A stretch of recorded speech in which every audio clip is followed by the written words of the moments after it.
Jail में सड़ा सड़ा के मार डालेंगे ये लोग, जानते नहीं हो आप इनको। आ जाओ, छोड़ दो, इधर आ जाओ, क्या होगा, जेल में कब तक पड़े रहोगे, अपनी सोचो। मुझे आगे ज्ञान भिजवाते थे, राजनीति में तो देखो सब ऐसे ही होता है, कोई किसी की नहीं सोचता। आपको आना चाहिए, आपको जेल से बाहर आना है तो आपको सुननी चाहिए इनकी बात। मुझे बता दे, आपकी वाइफ बीमार है, आपका बेटा पढ़ रहा है अभी कॉलेज में, सोचो अपने परिवार की सोचो, परेशान हो जाओगे। मेरे घर में, जो घर मैंने 2002 में जब मैं पत्रकार था 5 लाख रुपए में घर खरीदा था, उस घर को भी इन्होंने छीन लिया, अपने कब्जे में कर लिया। मेरे बैंक अकाउंट में सैलरी के 10 लाख रुपए पड़े थे, वो 10 लाख रुपए भी इन्होंने अपने कब्जे में कर लिए। पहले डराते थे, समझाते थे, बहलाते फुसलाते थे, मेरा घर छीन लिया जो मैंने 5 लाख रुपए में 2002 में खरीदा था, बोले इसको भी जब्त कर लेते हैं। मेरे अकाउंट में 10 लाख रुपए पड़े थे, वो भी जब्त कर लिए। मेरा बेटा कॉलेज में पढ़ता है, मुझे उसकी फीस भरने के लिए लोगों के सामने हाथ फैलाने पड़े कि मुझे अपने बेटे की फीस देनी है, मेरा बैंक अकाउंट ईडी ने फ्रीज कर दिया है। इस तरह से टॉर्चर करते थे, इस तरह से मेंटली हैरेस करते थे। क्यों? इनकी कोशिश थी कि यह आदमी टूट जाए। लेकिन हम भी अरविंद केजरीवाल जी के साथ में, अरविंद केजरीवाल जी की टीम के ग्रुप में खड़े हुए हैं। टूटे नहीं, घबराए नहीं, अंदर से टूटने का तो सवाल ही नहीं उठता। जब अंदर से नहीं टूटा तो इन्होंने बाहर से तोड़ने की कोशिश की, चारों तरफ से। कभी कहते थे सर आपको पता नहीं है मनीष जी, आपको तो अरविंद केजरीवाल जी ने फंसा दिया है। मुझे आके कहते थे, मैसेज देते थे। मैंने कहा भाई मेरे को तो अरविंद केजरीवाल जी ने 26 साल पहले फंसा दिया था, इस काम में उसी में लगा हुआ हूं मैं तो। कभी आके आपने भी देखा होगा, मीडिया के लोगों ने बताया था, बेशर्मी देखिए इनकी कि सीबीआई में अरेस्ट करने के बाद अरविंद केजरीवाल जी के मुंह में एक बयान डाला, जबरदस्ती वहां कोर्ट में बोला कि अरविंद केजरीवाल जी ने कहा है कि केजरीवाल जी ने तो मनीष सिसोदिया का नाम ले दिया, सारा इल्जाम मनीष सिसोदिया पे डाल दिया। और जिस दिन कोर्ट में यह कहा कि केजरीवाल जी ने तो मनीष सिसोदिया का नाम ले दिया, उसी समय मुझको आके कहा कि देखो अब तो केजरीवाल जी ने आपका नाम ले दिया, बेहतर होगा आप केजरीवाल जी का नाम ले दो, आप केजरीवाल जी का नाम ले दो तो आप बच जाओगे। मैं ऐसे सारे आरोपों पे, ऐसे सारी इनकी कोशिशों पे मैं मुस्कुराता था, हंसता था, और मुस्कुराते हुए हंसते हुए इनसे कहता था जब कुछ गलत हुआ ही नहीं तो मैं किस चीज में नाम ले दूं, जब कुछ गलत किया ही नहीं तो केजरीवाल जी ने भी क्या नाम लिया होगा मेरा, और जब उन्होंने कुछ गलत नहीं किया तो मैं किस चीज में नाम ले दूं केजरीवाल जी का। मैंने बार बार उनको कहा, और आज इस मंच से जंतर मंतर के मंच से दोहरा रहा हूं। मैं मुस्कुरा कर उनसे कहता था कि आप जानते हो आप क्या कर रहे हो।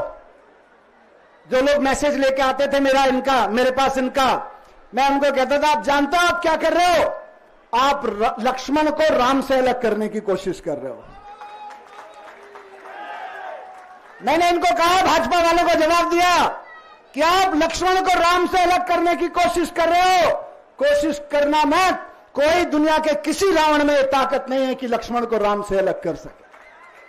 बहुत कोशिश की इन्होंने तोड़ने की, समझाने की, मुझे अंदर से तोड़ने की, पार्टी से तोड़ने की। मैं इनको कह देता था कि 26 साल की दोस्ती है, अरविंद केजरीवाल जी मेरे दोस्त हैं, 26 साल से मेरे भाई हैं, मेरे राजनीतिक गुरु हैं, मैं गद्दारी नहीं कर सकता। जब मैंने अपनी वाइफ को यह बात बोली कि इस तरह के मैसेज आते हैं, मैंने उसको नॉर्मली बातचीत में कहा था कि यार मैं कैसे छोड़ सकता हूं ऐसे आदमी का साथ, मैं क्या मुंह दिखाऊंगा इन कार्यकर्ताओं को, क्या मुंह दिखाऊंगा अपने आप को, शीशे में देखूंगा कि मैं ऐसा सोच भी सकता हूं कहीं। तो मेरी वाइफ ने कहा कि कार्यकर्ताओं को और अपने आप को तो बाद में छोड़ो, अगर ऐसा सोचोगे भी तो मेरे को क्या मुंह दिखाओगे अगर अरविंद केजरीवाल जी को छोड़ने के बारे में सोचोगे तो, अगर अरविंद केजरीवाल जी के नाम के बारे में ऐसा सोचोगे, उनके साथ गद्दारी करने के बारे में सोचोगे तो। इनको भी पता था कि 26 साल की यह दोस्ती इनसे टूट नहीं सकती। इन्होंने मुझको और केजरीवाल सर को 18 महीने अलग रखा। मैं कहता हूं फिर से, 26 साल की दोस्ती में मैं और अरविंद केजरीवाल जी 18 महीने तो क्या, 18 दिन भी अलग, 18 घंटे भी अलग नहीं रहे कभी 26 साल में। रोज मिलते थे, रोज देश के बारे में बात करते थे, रोज देश के बारे में काम करते थे, जहां लड़ते थे इकट्ठा लड़ते थे। लेकिन दुष्टों ने 18 महीने मुझको और सर को अलग रखा। 18 महीने बाद मिले, अभी 13 सितंबर को तो दिल बल आया देख के सर को। आपने देखी होगी, मैं जब सर तिहाड़ से निकल के, हम तिहाड़ के सामने भी थे, तिहाड़ से निकल के घर पहुंचे तो जो गले लगाया सर ने और मैंने सर को गले लगाया, आपने वो फोटो शायद देखी होगी, किसी ने फोटो ले ली थी, वो किसी ने फोटो खींची थी। मैं बाद में सोशल मीडिया पे मुझको किसी ने भेजी वो फोटो में देख रहा था। हम दोनों के चेहरे पे आप जान सकते हो कि हमारे और उनके बीच में क्या रिश्ता है, इस दोस्ती के बीच में क्या रिश्ता है। इसको तोड़ने चले थे बीजेपी वाले। मैं देख रहा था उस फोटो को और मैं सोच रहा था कि वैसे तो रामचरितमानस में, रामायण में, इस घटनाक्रम में कभी राम और लक्ष्मण अलग नहीं हुए, लेकिन अगर कभी राम और लक्ष्मण अलग होकर वापस मिलते तो ऐसे ही मिलते जैसे मैं और केजरीवाल जी जिस भाव से मिले थे, उनकी तस्वीर भी ऐसे ही आती अगर वो मिलते उस तरह से, राम लक्ष्मण भी अलग होकर मिलते। हम दोनों 18 महीने के बाद मिले थे। 13 सितंबर को सर जब वापस आए, शाम को सब हम लोग बैठे, सारे मंत्री, विधायक, बहुत सारे कार्यकर्ता थे। जब सब जाने लगे तो सर ने कहा 5 मिनट बैठो मेरे साथ। मैं और सर फिर बैठे थोड़ी देर घर में। जाने से पहले रात को बहुत कुछ बातें थी 18 महीने की कहने सुनने की, बहुत कुछ मेरे दिल में था, बहुत कुछ सर के दिल में था कहने के लिए। हमने बातें की, हमने चर्चा की कि किस तरह से 26 साल पहले परिवर्तन की लड़ाई शुरू की थी, किस तरह से हम दिल्ली विद्युत बोर्ड उस समय हुआ करता था, दलाल साहब जानते हैं, दिल्ली विद्युत बोर्ड हुआ करता था। दिल्ली विद्युत बोर्ड के दफ्तर के सामने मैं और अरविंद केजरीवाल जी जाके एक टेबल चेयर लगाते थे और वहां आने वाले लोगों को कहते थे इस दफ्तर में रिश्वत मत देना, हमने कानून पढ़ रखा है, अगर कोई इस दफ्तर का अधिकारी आपसे रिश्वत मांगेगा तो हम आपकी एप्लीकेशन बनाएंगे, रिश्वत मत देना। हम बैठ के दिन में 50-60 लोगों की एप्लीकेशन लिखवाते थे और वो लोग ऊपर जाके अपना काम करवाते थे। उस एप्लीकेशन की वजह से उनका काम ईमानदारी से होता था, क्योंकि सिटीजन चार्टर के हिसाब से हम एप्लीकेशन बनाते थे। हमने उस दिन बैठ के याद किया सर ने और हमने कि किस तरह से 25 साल पहले, 26 साल पहले ये लड़ाई शुरू की थी, ईमानदारी के लिए, देशभक्ति के लिए, गरीब लोगों की मदद के लिए, भ्रष्टाचार के खिलाफ लड़ाई शुरू की थी। हमने याद किया कि कैसे दिल्ली की झुग्गियों में जाके गरीब लोगों के राशन कार्ड बनवाने से लेके गरीब लोगों के राशन दिलवाने तक की लड़ाई लड़ी है। इसलिए थोड़ी लड़ी थी कि किसी सत्ता में आना है, किसी कुर्सी पे आके बैठना है। हमने याद किया कि किस तरह से राइट टू इंफॉर्मेशन कानून बनवाया, और जब देश में राइट टू इंफॉर्मेशन कानून बना तो पूरे देश में घूम घूम के लोगों को राइट टू इंफॉर्मेशन के बारे में बताया, लोगों की राइट टू इंफॉर्मेशन की एप्लीकेशन फाइल करने में मदद की, लाखों लोगों की राइट टू इंफॉर्मेशन की एप्लीकेशन फाइल करने में मदद करी, जिससे उनके काम ईमानदारी से हुए, जिससे वो भ्रष्टाचार से आम आदमी लड़ सका। ये सब लड़ाई लड़ी। हमने तो कभी सोचा नहीं था कि इन राजनीतिक कुर्सियों पर आके बैठेंगे, राजनीतिक पार्टी बनाएंगे, ये कभी सोचा नहीं था। कभी सोचा नहीं था कि सत्ता में आके बैठेंगे, इतने बड़े बड़े पदों पे जाके बैठेंगे, हमने नहीं सोचा था। लेकिन शायद भगवान ने हमारे लिए कुछ सोच रखा था। हमने नहीं सोचा था कि कभी राजनीति में आएंगे। हम तो ईमानदारी और देशभक्ति का जज्बा लेके घर से निकले थे और थोड़ा काम कर रहे थे लोगों के लिए, लेकिन शायद भगवान ने कुछ सोच रखा था।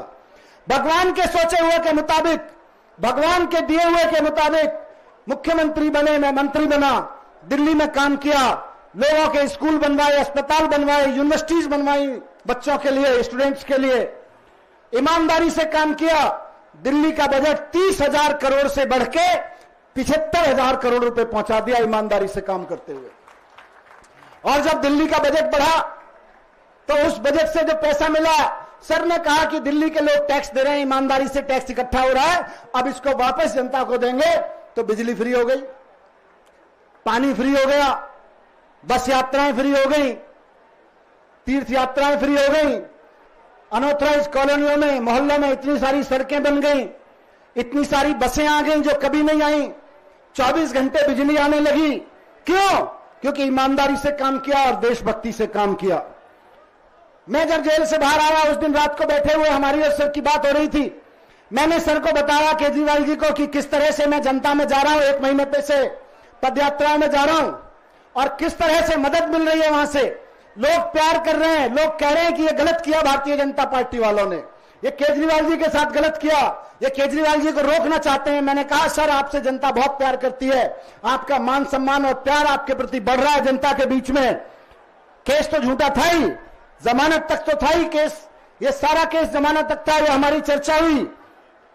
हमने कहा ये ट्रायल तो 7-8 साल चलेगा अभी, कम से कम 7-8 साल ये ट्रायल चलेगा। अदालत ने कह दिया है कि 2 क्वेश्चन में ये केस फ्लैट हो जाएगा, लेकिन ट्रायल चलने में, ट्रायल खत्म होने में 7-8 साल लगेंगे। सर ने कहा, अब ये बात महत्वपूर्ण मैं आपके बता रहा हूं, हमारे जो चर्चा हुई, सर ने कहा कि अदालत की मोहर तो लग गई है कि केस खत्म है, कुछ नहीं है इसमें, लेकिन जनता की मोहर भी लगानी है कि केजरीवाल जी ईमानदार हैं। यह जनता की मोहर लगवानी है, जनता की मोहर लगनी है। मैंने पूछा, सर कैसे होगा, क्या करेंगे, कैसे चाहते हैं, क्या करेंगे? तो सर ने कहा कि मैं लांछन लेके सीएम की कुर्सी पे नहीं बैठूंगा। इन्होंने मेरे ऊपर बेईमानी का आरोप लगाया है, मैं ये लांछन लेके सीएम की कुर्सी पे नहीं बैठूंगा। अदालत ने तो कह दिया है कि ये 2 क्वेश्चन में भी टिकेगा केस, लेकिन मैं जनता के बीच जाऊंगा और जनता कहेगी कि केजरीवाल ईमानदार हैं, जनता कहेगी कि केजरीवाल हमारे ईमानदार नेता हैं और चुन के भेजेगी तो मैं कुर्सी पे बैठूंगा सीएम की। मैंने कहा, ये कैसे करेंगे, जनता की मोहर कैसे लगेगी, जनता कैसे कहेगी कि केजरीवाल जी ईमानदार हैं? तो सर ने कहा कि मैं सीएम पद से इस्तीफा दे दूंगा, 3 महीने बाद चुनाव है, अगर जनता दोबारा चुन के भेजेगी और मैं यही कहने जाऊंगा जनता के बीच कि मैंने काम किया है, मैं ईमानदार हूं। अगर दिल्ली की जनता ये सोचती है कि मैं ईमानदार हूं, दिल्ली की जनता ये मानती है कि केजरीवाल ईमानदार है, तो वोट दें और कुर्सी पे बिठाएं, नहीं तो घर बैठ जाऊंगा। केजरीवाल जी ने मुझसे कहा उस दिन 13 सितंबर को। मैंने सर से कहा कि सर आपके दिल में, सर ने अपने दिल की बात कही, मैंने सर से कहा कि अगर आपके दिल में है, ये तो मेरे दिल में भी यही बात है। मैंने भी पिछले 10 साल में आपके साथ कदम से कदम मिलाते हुए दिल्ली की जनता के लिए ईमानदारी से काम किया है। दिल्ली के बच्चों की शिक्षा के लिए स्कूल बनवा के, यूनिवर्सिटीज बनवा के ईमानदारी से काम किया है। मैंने कहा सर जो आपके दिल की बात है वो मेरे भी दिल की बात है कि अब कुर्सी पे एजुकेशन मिनिस्टर की और डिप्टी सीएम की तभी बैठूंगा जब जनता कहेगी मनीष सिसोदिया ईमानदार है। जब जनता ये कहेगी, 3 महीने 4 महीने चुनाव में है, जनता जब ये कहेगी कि मनीष सिसोदिया ईमानदार है, हमें मनीष सिसोदिया शिक्षा मंत्री के रूप में चाहिए, तभी मैं शिक्षा मंत्री की कुर्सी पे बैठूंगा, उससे पहले अब शिक्षा मंत्री की कुर्सी पे नहीं बैठूंगा। जो बात सर के दिल में है वही मेरे दिल में भी है, इसलिए आज जनता की अदालत में आए हैं।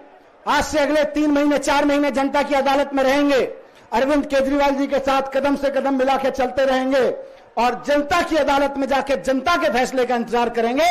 उसके बाद जनता से कहेंगे कि ईमानदार है तो वापस कुर्सी पे बिठाओ। अगर आपको लगता है कि अच्छे स्कूल बनवाने के लिए, अच्छी यूनिवर्सिटीज बनवाने के लिए और आपके बच्चों के भविष्य के लिए अरविंद केजरीवाल की जरूरत है जो कि ईमानदार है, तो वापस उनको मुख्यमंत्री बनाओ, तब कुर्सी पे जाके बैठेंगे, नहीं तो नहीं बैठेंगे। ये लांछन लेके नहीं बैठेंगे कुर्सियों पे, इसलिए कुर्सियां छोड़ दी, अब आपके बीच में है, फैसला आपको करना है। पहली बार आपकी अदालत में आए हैं, पहली बार ईमानदारी की आवाज लेके।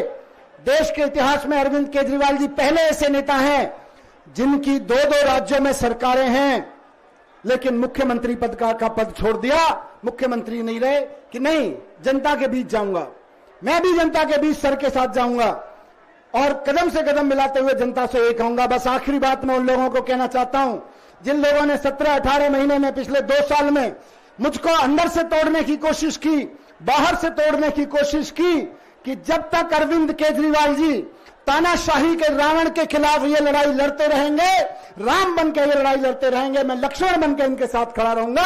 दुनिया का कोई रावण, दुनिया के किसी रावण की तानाशाही मुझको नहीं तोड़ सकती, ना मुझे अंदर से तोड़ सकती और ना पार्टी के रूप में तोड़ सकती। भारत माता की। बहुत बहुत धन्यवाद। बहुत बहुत धन्यवाद मनीष भाई। एक शेर है कि आसमानों से फरिश्ते जो उतारे जाएं वो भी इस दौर में सच बोले तो मारे जाएं, ऐसा दौर बना रखा है भाजपा ने। राम और लक्ष्मण को अलग करने की कोशिश करने वाली भाजपा, आम आदमी पार्टी परिवार में फूट डालने वाली भाजपा ये भूल गई कि हम रामलीला मैदान और जंतर मंतर के आंदोलन की उपज हैं। हम आंदोलन से उपजे हुए लोग घर फूंक कर समाज की सेवा के लिए निकले हैं। ऐसे में हमें तोड़ने की कोशिश करना, हमें अलग करने की कोशिश करना सिर्फ और सिर्फ भाजपा के चेहरे पर काली पोतेगा। मैं 2 लाइनों के साथ अरविंद जी को आवाज देना चाहूंगा। एक बड़ा खूबसूरत शेर है कि नहीं तेरा नशेमन कसर सुल्तानी की गुंबद पर, नहीं तेरा नशेमन कसरे सुल्तानी के गुंबद पर तू शाही है बसेरा कर पहाड़ों की चट्टानों पर। एक बार जोरदार तालियों के साथ हम स्वागत करेंगे हमारे मुखिया, हमारे बड़े भाई अरविंद केजरीवाल जी का। भारत माता की, भारत माता की, भारत माता की, भारत माता की। इनकलाब, वंदे वंदे।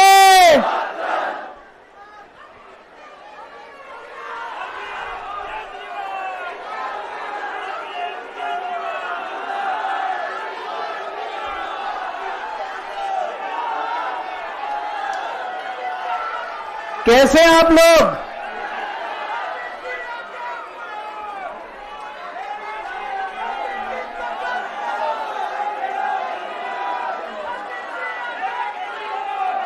दोस्तों,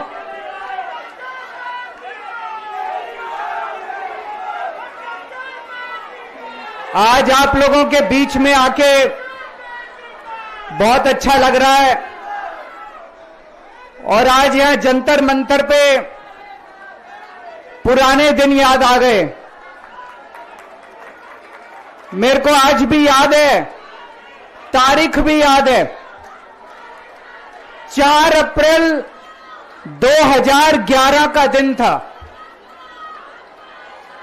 जब आजाद भारत का भ्रष्टाचार विरोधी सबसे बड़ा आंदोलन, अन्ना आंदोलन, यहां जंतर मंतर से शुरू हुआ था।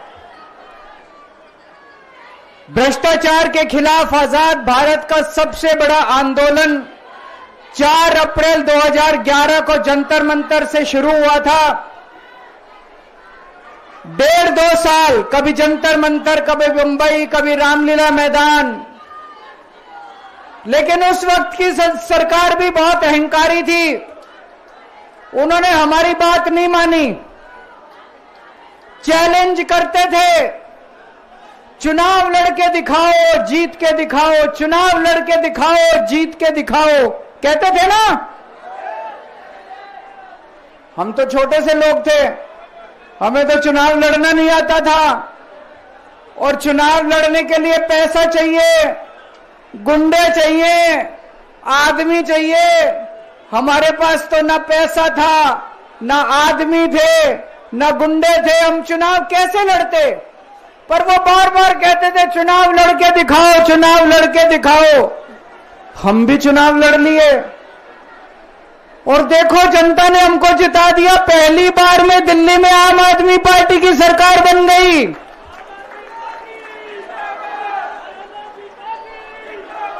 देश के अंदर हमने 2013 में चुनाव हुए थे, देश के अंदर साबित कर दिया ईमानदारी से चुनाव लड़े भी जा सकते हैं और ईमानदारी से चुनाव जीते भी जा सकते हैं।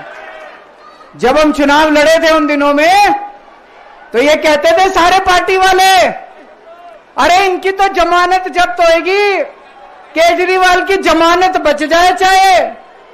पहली बार में सरकार बन गई थी दिल्ली के अंदर हमारी 49 दिन की सरकार। ईमानदारी से चुनाव लड़े थे हम, हमारे पास कोई पैसा नहीं था, कोई आदमी नहीं था, ईमानदारी से चुनाव लड़े थे। देश में साबित कर दिया कि ईमानदारी से चुनाव लड़े जा सकते हैं।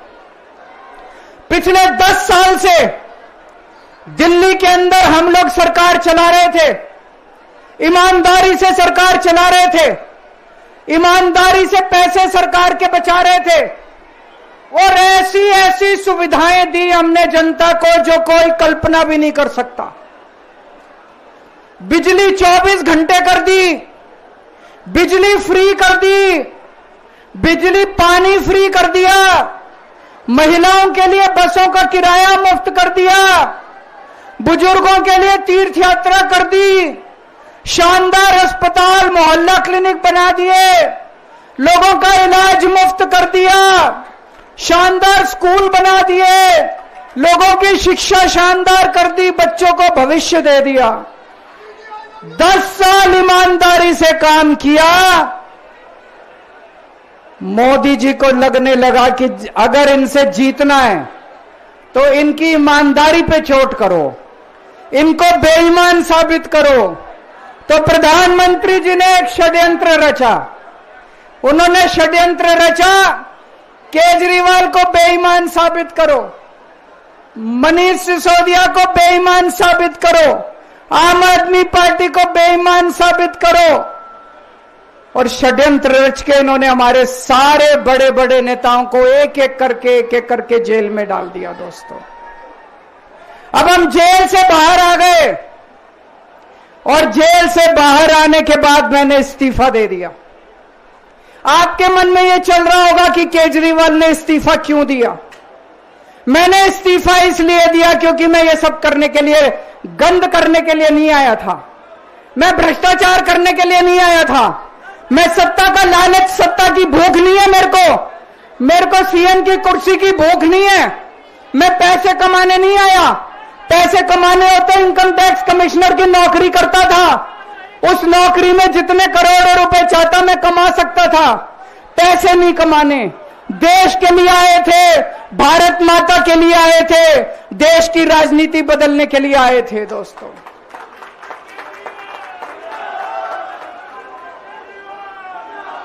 इन नेताओं को फर्क नहीं पड़ता। इन नेताओं की मोटी चमड़ी है। इनके ऊपर जितने मर्जी आरोप लग जाए, इन नेताओं को फर्क नहीं पड़ता। दोस्तों, मैं नेता नहीं हूं, मेरी मोटी चमड़ी नहीं है, मेरे को फर्क पड़ता है। मेरे पे जब ये कीचड़ फेंकते हैं बीजेपी वाले, मेरे को जब ये चोर कहते हैं, मेरे को जब ये भ्रष्टाचारी कहते हैं, मेरे को जब ये गाली देते हैं, मेरे को फर्क पड़ता है। आज मैं बहुत दुखी हूं। आज मेरी आत्मा पीड़ित है। मैं अंदर से बहुत दुखी हूं और इसीलिए मैंने इस्तीफा दिया। मैंने अपनी जिंदगी में केवल इज्जत कमाई है। मैंने अपनी जिंदगी में केवल ईमानदारी कमाई है। मेरे बैंक में कोई पैसा नहीं है। मेरी पार्टी के बैंक में कोई पैसा नहीं है। मैंने केवल इज्जत कमाई है। आज 10 साल के बाद जब मैंने इस्तीफा दिया है, थोड़े दिन में मैं सीएम का बंगला छोड़ दूंगा। आज दिल्ली के अंदर मेरे पास घर भी नहीं है रहने के लिए। मेरे को कई लोग कहते हैं, कैसा आदमी है यार तू, 10 साल राजनीति करी, 10 साल सीएम रह गया, 10 साल में तो 10 कोठियां बन जाती, 10 घर बन जाते, 10 प्लॉट बन जाते। मैंने कुछ नहीं कमाया 10 साल के अंदर, केवल आपका आशीर्वाद कमाया, आपका प्यार कमाया है 10 साल के अंदर। और उसी प्यार का नतीजा है आज जब मैं घर छोड़ूंगा, मेरे पास इतने लोगों के फोन आ रहे हैं, इतने लोगों के मैसेज आ रहे हैं, जी मेरा घर ले लो, मेरा घर ले लो, मैं किराया नहीं लूंगा, मेरा घर ले लो। मैं आप सब लोगों का शुक्रिया अदा करता हूं। अभी श्राद्ध चल रहे हैं। श्राद्ध खत्म होने के बाद जैसे ही नवरात्रे शुरू होंगे, मैं सीएम आवास छोड़ दूंगा और आप में से ही किसी के घर आके मैं आपके साथ रहना चालू कर दूंगा।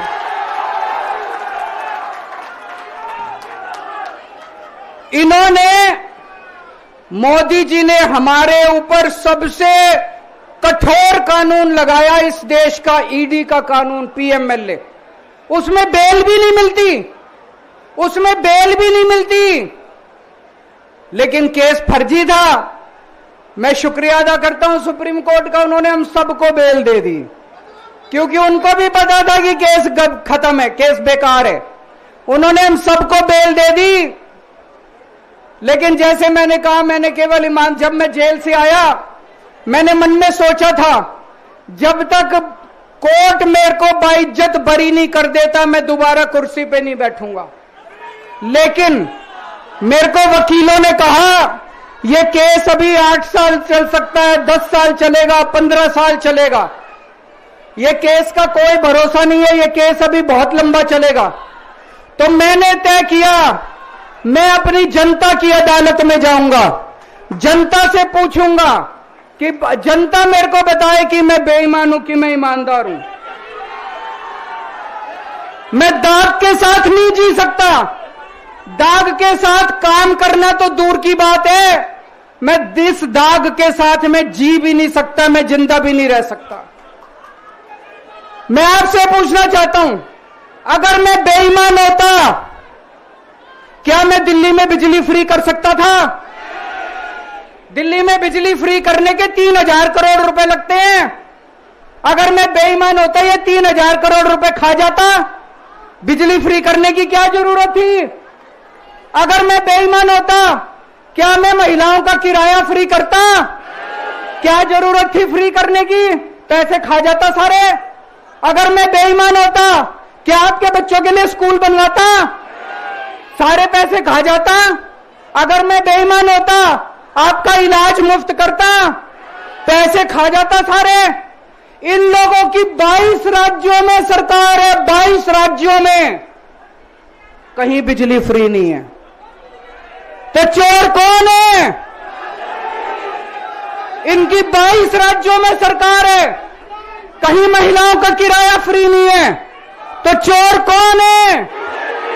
आज आपके बीच में आया हूं, आपसे पूछने के लिए आया हूं, केजरीवाल चोर है या केजरीवाल को जेल भेजने वाले चोर हैं? जिन जिन लोगों को लगता है केजरीवाल ईमानदार है, हाथ खड़े करके बता दो जरा से। ये कैमरे वाले जरा से दिखा दो कि दिल्ली की जनता क्या सोचती है।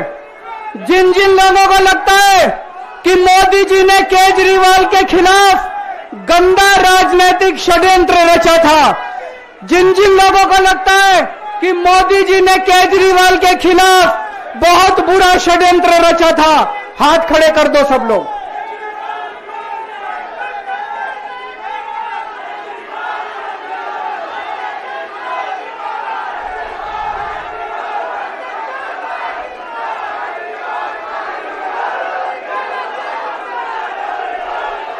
एक बात और करना चाहता हूं आज आपसे।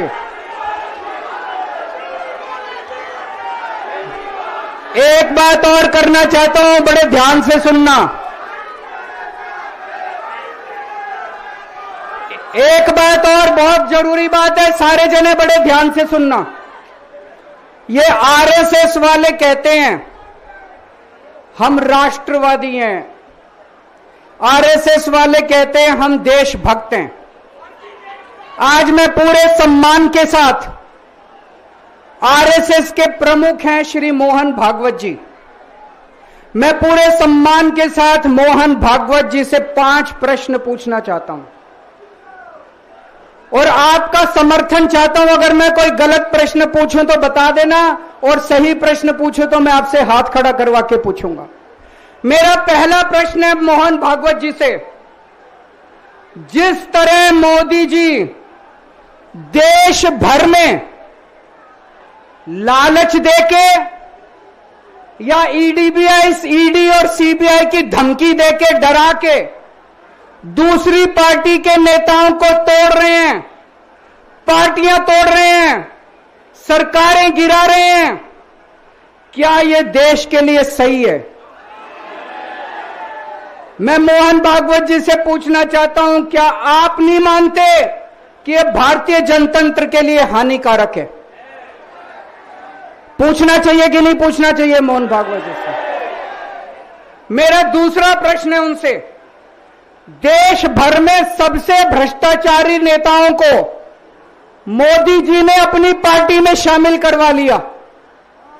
जिन नेताओं को कुछ दिन पहले मोदी जी ने खुद सबसे भ्रष्टाचारी बोला, जिन नेताओं को अमित शाह जी ने खुद भ्रष्टाचारी बोला, कुछ दिन के बाद उनको बीजेपी में शामिल करा लिया। मैं मोहन भागवत जी से पूछना चाहता हूं, क्या इस प्रकार की राजनीति से आप सहमत हो? क्या आपने कभी ऐसी बीजेपी की कल्पना की थी? पूछना चाहिए कि नहीं पूछना चाहिए मोहन भागवत जी से? मेरा तीसरा प्रश्न है मोहन भागवत जी से, बीजेपी आरएसएस की कोख से पैदा हुई है कि नहीं है? कहा जाता है यह देखना आरएसएस की जिम्मेदारी है कि बीजेपी पथभ्रष्ट ना हो।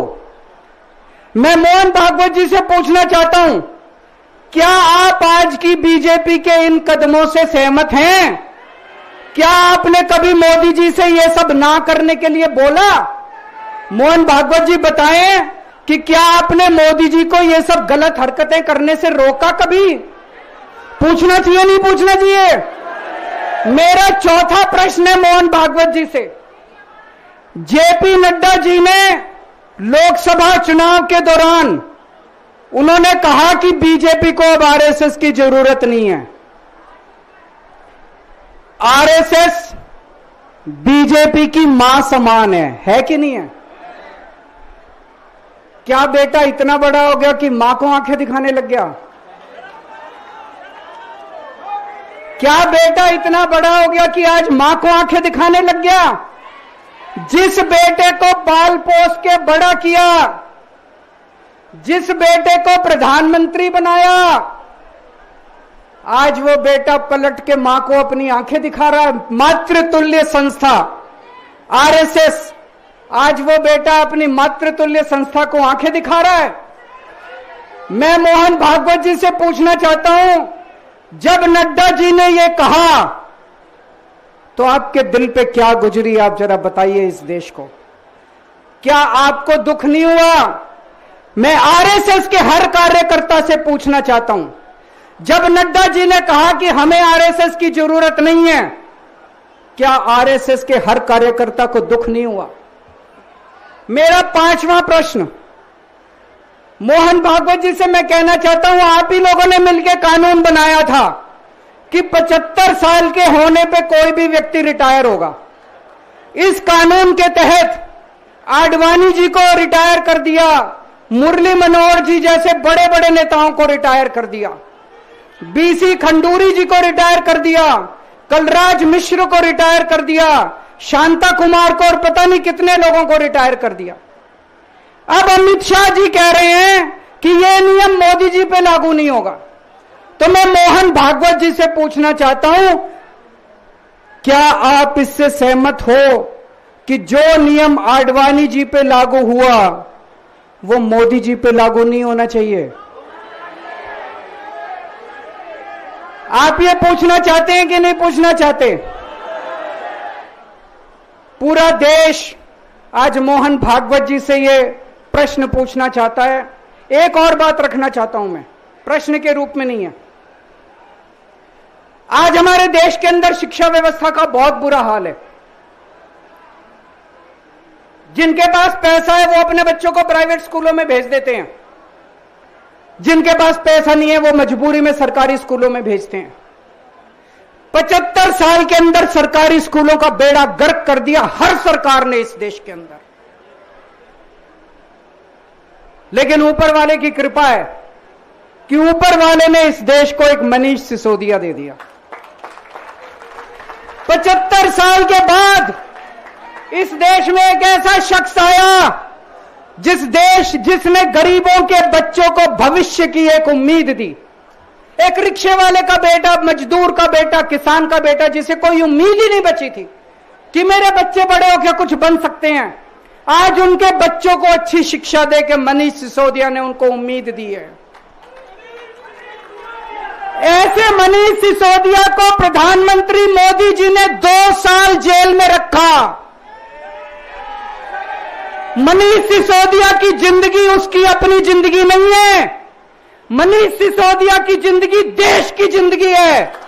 मनीष सिसोदिया का एक एक जिंदगी का पल इस देश का पल है। ये 2 साल मनीष सिसोदिया के खराब नहीं हुए, ये 2 साल इस देश के खराब हुए हैं। अगर आज मनीष सिसोदिया जेल के बाहर होता, न जाने कितने और नए स्कूल बनते, न जाने कितने बच्चों को शिक्षा मिलती। तो मैं मोहन भागवत जी से भी पूछना चाहता हूं कि क्या आरएसएस इस किस्म की हरकतों से सहमत है? ये सारे प्रश्न आज मैंने मोहन भागवत जी के सामने रखे हैं। मैं उम्मीद करता हूं कि वो इन प्रश्नों के जवाब देंगे। और ये प्रश्न केवल मोहन भागवत जी के लिए नहीं है। इस देश से प्यार करने वाले हर शख्स, इस देश के हर देशभक्त को, भारत माता की पूजा करने वाले भारत माता के हर सपूत को मैं ये प्रश्न पूछना चाहता हूं, इस पे चिंतन जरूर करना। आरएसएस के हर व्यक्ति से मैं कहना चाहता हूं, आपको हो सकता है केजरीवाल पसंद ना हो, आपको हो सकता है आम आदमी पार्टी पसंद ना हो, लेकिन देश की खातिर इन मेरे उठाए गए मुद्दों पे चिंतन जरूर करना दोस्तों। ये आने वाला चुनाव मामूली चुनाव नहीं है। ये दिल्ली का आने वाला चुनाव केजरीवाल की अग्नि परीक्षा है। अगर आपको लगता है केजरीवाल ईमानदार है तो केजरीवाल को वोट देना। अगर आपको लगता है केजरीवाल बेईमान है, मुझे कतई वोट मत देना। ये जो झाड़ू है ना, ये जो झाड़ू है, ये झाड़ू अब चुनाव चिन्ह नहीं है। ये झाड़ू चुनाव चिन्ह नहीं है आम आदमी पार्टी का। ये झाड़ू आस्था का प्रतीक है। जब एक आदमी वोट डालने जाता है और झाड़ू का बटन दबाता है तो अपनी आंख बंद करके पहले भगवान का नाम लेता है। झाड़ू का बटन दबाता है तो वो मन में सोचता है कि मैं ईमानदारी का बटन दबा रहा हूं। झाड़ू का बटन दबाता है तो वो ये सोचता है कि मैं एक ईमानदार सरकार बनाने का बटन दबा रहा हूं। इस झाड़ू का बटन तभी दबाना अगर आपको लगे केजरीवाल ईमानदार है, नहीं तो इस झाड़ू का बटन मत दबाना दोस्तों। भारत माता की। राष्ट्रगान के लिए सभी साथी मंच के सामने और मंच के ऊपर अपनी अपनी जगह पे खड़े हो जाएं। राष्ट्रगान मेरे को बाइज्जत बरी नहीं कर देता, मैं दोबारा कुर्सी पे नहीं बैठूंगा। लेकिन मेरे को वकीलों ने कहा यह केस अभी 8 साल चल सकता है, 10 साल चलेगा, 15 साल चलेगा। यह केस का कोई भरोसा नहीं है, यह केस अभी बहुत लंबा चलेगा। तो मैंने तय किया मैं अपनी जनता की अदालत में जाऊंगा, जनता से पूछूंगा कि जनता मेरे को बताए कि मैं बेईमान हूं कि मैं ईमानदार हूं। मैं दाग के साथ नहीं जी सकता। दाग के साथ काम करना तो दूर की बात है, मैं इस दाग के साथ मैं जी भी नहीं सकता, मैं जिंदा भी नहीं रह सकता। मैं आपसे पूछना चाहता हूं, अगर मैं बेईमान होता क्या मैं दिल्ली में बिजली फ्री कर सकता था? दिल्ली में बिजली फ्री करने के 3,000 करोड़ रुपए लगते हैं। अगर मैं बेईमान होता ये 3,000 करोड़ रुपए खा जाता, बिजली फ्री करने की क्या जरूरत थी? अगर मैं बेईमान होता क्या मैं महिलाओं का किराया फ्री करता? क्या जरूरत थी फ्री करने की? पैसे खा जाता सारे। अगर मैं बेईमान होता क्या आपके बच्चों के लिए स्कूल बनवाता? सारे पैसे खा जाता। अगर मैं बेईमान होता आपका इलाज मुफ्त करता? पैसे खा जाता सारे। इन लोगों की 22 राज्यों में सरकार है, 22 राज्यों में कहीं बिजली फ्री नहीं है। तो चोर कौन है? इनकी 22 राज्यों में सरकार है, कहीं महिलाओं का किराया फ्री नहीं है, तो चोर कौन है? आज आपके बीच में आया हूं, आपसे पूछने के लिए आया हूं, केजरीवाल चोर है या केजरीवाल को जेल भेजने वाले चोर हैं?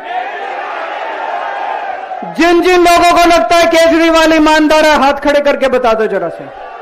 ये कैमरे वाले जरा से दिखा दो कि दिल्ली की जनता क्या सोचती है।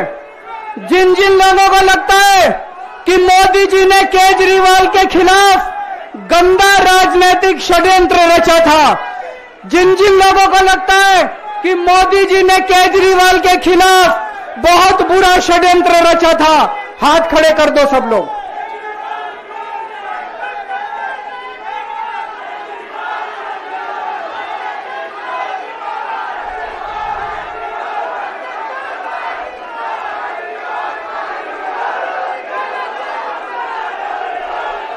एक बात और करना चाहता हूं आज आपसे। एक बात और करना चाहता हूं, बड़े ध्यान से सुनना।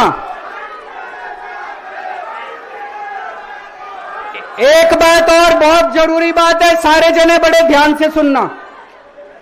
ये आरएसएस वाले कहते हैं हम राष्ट्रवादी हैं, आरएसएस वाले कहते हैं हम देशभक्त हैं। आज मैं पूरे सम्मान के साथ, आरएसएस के प्रमुख हैं श्री मोहन भागवत जी, मैं पूरे सम्मान के साथ मोहन भागवत जी से 5 प्रश्न पूछना चाहता हूं। और आपका समर्थन चाहता हूं। अगर मैं कोई गलत प्रश्न पूछूं तो बता देना, और सही प्रश्न पूछूं तो मैं आपसे हाथ खड़ा करवा के पूछूंगा। मेरा पहला प्रश्न है मोहन भागवत जी से। जिस तरह मोदी जी देश भर में लालच देके या ईडी और सीबीआई की धमकी देके, डरा के दूसरी पार्टी के नेताओं को तोड़ रहे हैं, पार्टियां तोड़ रहे हैं, सरकारें गिरा रहे हैं, क्या यह देश के लिए सही है? मैं मोहन भागवत जी से पूछना चाहता हूं, क्या आप नहीं मानते कि यह भारतीय जनतंत्र के लिए हानिकारक है? पूछना चाहिए कि नहीं पूछना चाहिए मोहन भागवत जी से? मेरा दूसरा प्रश्न है उनसे। देश भर में सबसे भ्रष्टाचारी नेताओं को मोदी जी ने अपनी पार्टी में शामिल करवा लिया। जिन नेताओं को कुछ दिन पहले मोदी जी ने खुद सबसे भ्रष्टाचारी बोला, जिन नेताओं को अमित शाह जी ने खुद भ्रष्टाचारी बोला, कुछ दिन के बाद उनको बीजेपी में शामिल करा लिया। मैं मोहन भागवत जी से पूछना चाहता हूं, क्या इस प्रकार की राजनीति से आप सहमत हो? क्या आपने कभी ऐसी बीजेपी की कल्पना की थी? पूछना चाहिए कि नहीं पूछना चाहिए मोहन भागवत जी से? मेरा तीसरा प्रश्न है मोहन भागवत जी से। बीजेपी आरएसएस की कोख से पैदा हुई है कि नहीं है? कहा जाता है यह देखना आरएसएस की जिम्मेदारी है कि बीजेपी पथभ्रष्ट ना हो। मैं मोहन भागवत जी से पूछना चाहता हूं, क्या आप आज की बीजेपी के इन कदमों से सहमत हैं? क्या आपने कभी मोदी जी से यह सब ना करने के लिए बोला? मोहन भागवत जी बताएं कि क्या आपने मोदी जी को यह सब गलत हरकतें करने से रोका कभी? पूछना चाहिए नहीं पूछना चाहिए? मेरा चौथा प्रश्न है मोहन भागवत जी से। जेपी नड्डा जी ने लोकसभा चुनाव के दौरान उन्होंने कहा कि बीजेपी को अब आरएसएस की जरूरत नहीं है। आरएसएस बीजेपी की मां समान है कि नहीं है? क्या बेटा इतना बड़ा हो गया कि मां को आंखें दिखाने लग गया? क्या बेटा इतना बड़ा हो गया कि आज मां को आंखें दिखाने लग गया? जिस बेटे को पाल पोस के बड़ा किया, जिस बेटे को प्रधानमंत्री बनाया, आज वो बेटा पलट के मां को अपनी आंखें दिखा रहा है। मातृतुल्य संस्था आरएसएस, आज वो बेटा अपनी मातृतुल्य संस्था को आंखें दिखा रहा है। मैं मोहन भागवत जी से पूछना चाहता हूं, जब नड्डा जी ने ये कहा तो आपके दिल पे क्या गुजरी, आप जरा बताइए इस देश को। क्या आपको दुख नहीं हुआ? मैं आरएसएस के हर कार्यकर्ता से पूछना चाहता हूं, जब नड्डा जी ने कहा कि हमें आरएसएस की जरूरत नहीं है, क्या आरएसएस के हर कार्यकर्ता को दुख नहीं हुआ? मेरा पांचवा प्रश्न मोहन भागवत जी से मैं कहना चाहता हूं, आप ही लोगों ने मिलकर कानून बनाया था कि 75 साल के होने पे कोई भी व्यक्ति रिटायर होगा।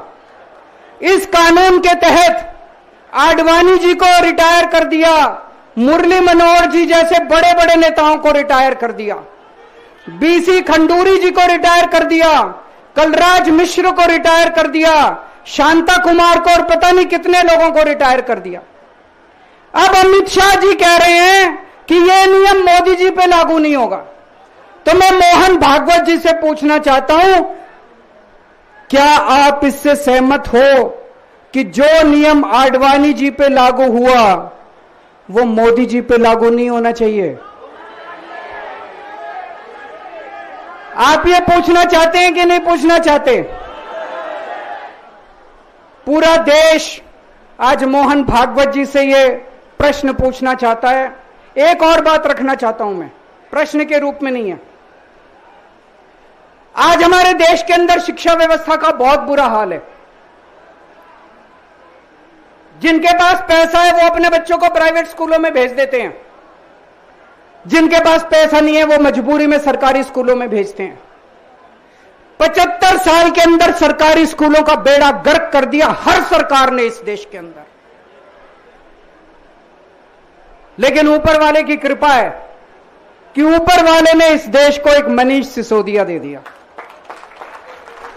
75 साल के बाद इस देश में एक ऐसा शख्स आया जिसने गरीबों के बच्चों को भविष्य की एक उम्मीद दी। एक रिक्शे वाले का बेटा, मजदूर का बेटा, किसान का बेटा, जिसे कोई उम्मीद ही नहीं बची थी कि मेरे बच्चे बड़े होकर कुछ बन सकते हैं, आज उनके बच्चों को अच्छी शिक्षा देकर मनीष सिसोदिया ने उनको उम्मीद दी है। ऐसे मनीष सिसोदिया को प्रधानमंत्री मोदी जी ने 2 साल जेल में रखा। मनीष सिसोदिया की जिंदगी उसकी अपनी जिंदगी नहीं है। मनीष सिसोदिया की जिंदगी देश की जिंदगी है। मनीष सिसोदिया का एक एक जिंदगी का पल इस देश का पल है। ये 2 साल मनीष सिसोदिया के खराब नहीं हुए, ये 2 साल इस देश के खराब हुए हैं।